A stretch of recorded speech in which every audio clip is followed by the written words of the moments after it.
রাসূল সাল্লাল্লাহু আলাইহি সাল্লাম বলেন, মান কাতালা উসফুরান আবাসা, কেউ যদি একটা চড়ুই পাখিকে অন্যায়ভাবে হত্যা করে, আজ্জা ইলাল্লাহি ইয়াউমাল কিয়ামা, এই চড়ুই পাখি কিয়ামতের ময়দানে আল্লাহর কাছে মামলা দায়ের করবে তার বিরুদ্ধে। ইয়া রাব্বি ইন্না ফুলানান কাতালানি আবাসা, আল্লাহ এই লোক আমার অনর্থক হত্যা করেছে। ওয়ালাম ইয়াকতুলনি লিমান ফাআ, আমাকে কোনো কারণে ছাড়াই হত্যা করেছে, মাবুদ আমি বিচার চাই।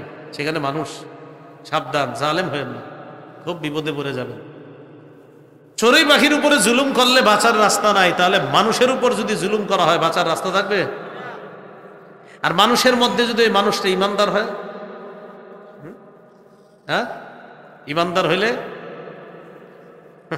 খায়ের, মাজলুমরা এসে বলবে আল্লাহ বিচার চাই।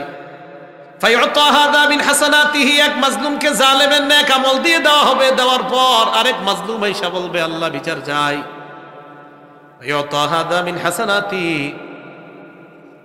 এই জালেমের থেকে নেক আমল আরেক মাজলুমকে দেওয়ার পর আরেকজন এসে বলবে আল্লাহ বিচার চাই। ফাইন ফানিয়াত হাসানাতুহু, আমলনামা যদি শেষ হয়ে যায়,